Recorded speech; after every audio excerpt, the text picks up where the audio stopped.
Le second livre des rois, chapitre 19. Lorsque le roi Ézéchias eut entendu cela, il déchira ses vêtements, se couvrit d'un sac et alla dans la maison de l'Éternel. Il envoya Éliakim, chef de la maison du roi, Shebna le secrétaire et les plus anciens des sacrificateurs, couverts de sacs, vers Ésaïe le prophète, fils d'Amos, et lui dirent: « Ainsi parle Ézéchias.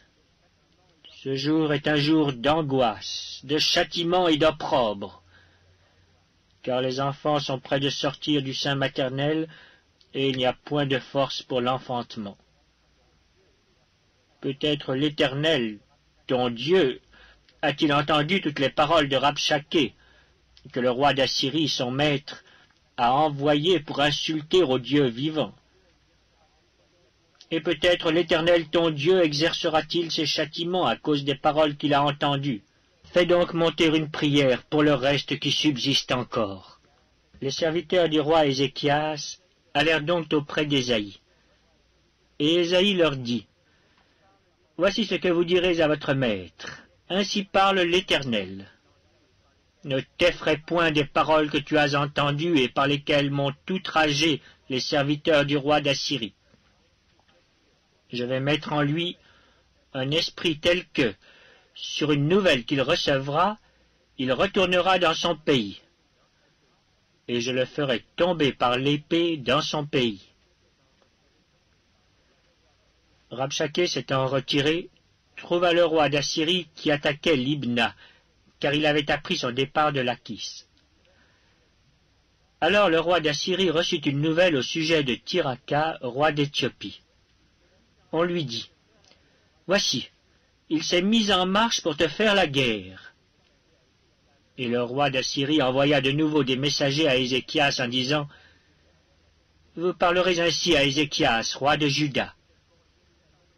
Que ton Dieu, auquel tu te confies, ne t'abuse point en disant: Jérusalem ne sera pas livrée entre les mains du roi d'Assyrie. Voici, tu as appris ce qu'ont fait les rois d'Assyrie à tous les pays, et comment ils les ont détruits. Et toi, tu serais délivré? Les dieux des nations que mes pères ont détruites, les ont-ils délivrés? Gozan, Caran, Retsef, et les fils d'Éden qui sont à Télassar? Où sont le roi de Hamath, le roi d'Arpad, et le roi de la ville de Sepharvaïm, Déna et Diva? » Ézéchias prit la lettre de la main des messagers et la lut. Puis il monta à la maison de l'Éternel et la déploya devant l'Éternel, à qui il adressa cette prière. « Éternel, Dieu d'Israël, assis sur les chérubins, c'est toi qui es le seul Dieu de tous les royaumes de la terre. C'est toi qui as fait les cieux et la terre. Éternel, incline ton oreille et écoute. Éternel, ouvre tes yeux et regarde. Entends les paroles de Sanchérib qui a envoyé Rabshaké pour insulter au Dieu vivant. Il est vrai, ô Éternel, que les rois d'Assyrie ont détruit les nations et ravagé leur pays, et qu'ils ont jeté leurs dieux dans le feu. Mais ce n'étaient point des dieux, c'étaient des ouvrages de main d'homme, du bois et de la pierre, et ils les ont anéantis. Maintenant, Éternel, notre Dieu, délivre-nous de la main de Sanchérib, et que tous les royaumes de la terre sachent que toi seul es Dieu, ô Éternel. » Alors Ésaïe, fils d'Amoz, envoya dire à Ézéchias: « Ainsi parle l'Éternel, le Dieu d'Israël. J'ai entendu la prière que tu m'as adressée au sujet de Sanchérib, roi d'Assyrie. Voici la parole que l'Éternel a prononcée contre lui. Elle te méprise, elle se moque de toi, la Vierge, fille de Sion. Elle hoche la tête après toi, la fille de Jérusalem. Qui as-tu insulté et outragé? Contre qui as-tu élevé la voix? Tu as porté tes yeux en haut sur le sein d'Israël. Par tes messagers tu as insulté le Seigneur, et tu as dit: avec la multitude de mes chars j'ai gravi le sommet des montagnes, les extrémités du Liban. Je couperai les plus élevés de ses cèdres, les plus beaux de ses cyprès, et j'atteindrai sa dernière cime, sa forêt semblable à un verger. J'ai creusé et j'ai bu des eaux étrangères, et je tarirai avec la plante de mes pieds tous les fleuves de l'Égypte. N'as-tu pas appris que j'ai préparé ces choses de loin et que je les ai résolues dès les temps anciens? Maintenant, j'ai permis qu'elles s'accomplissent et que tu réduisisses des villes fortes en monceaux de ruines. Leurs habitants sont impuissants, épouvantés et confus. Ils sont comme l'herbe des champs et la tendre verdure, comme le gazon des toits et le blé qui sèche avant la formation de sa tige.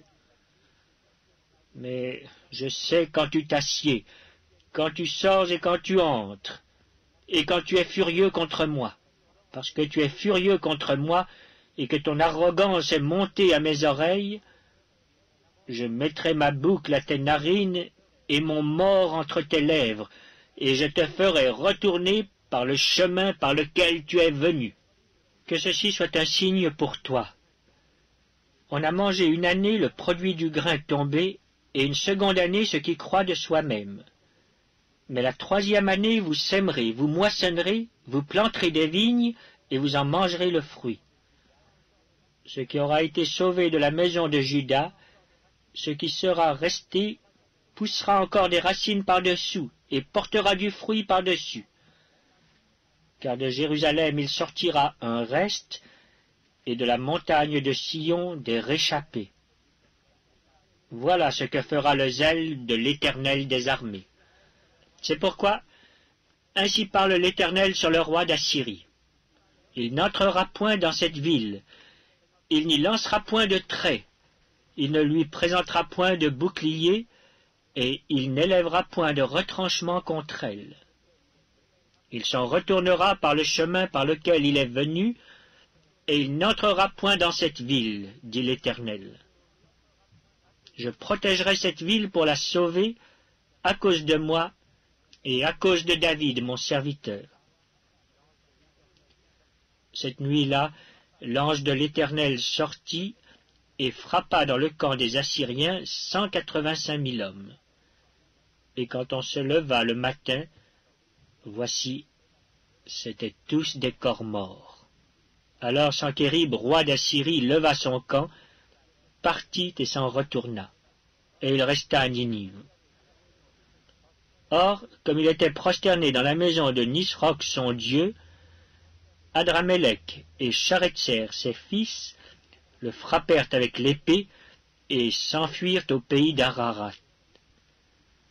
Et Ésar-Hadon, son fils, régna à sa place.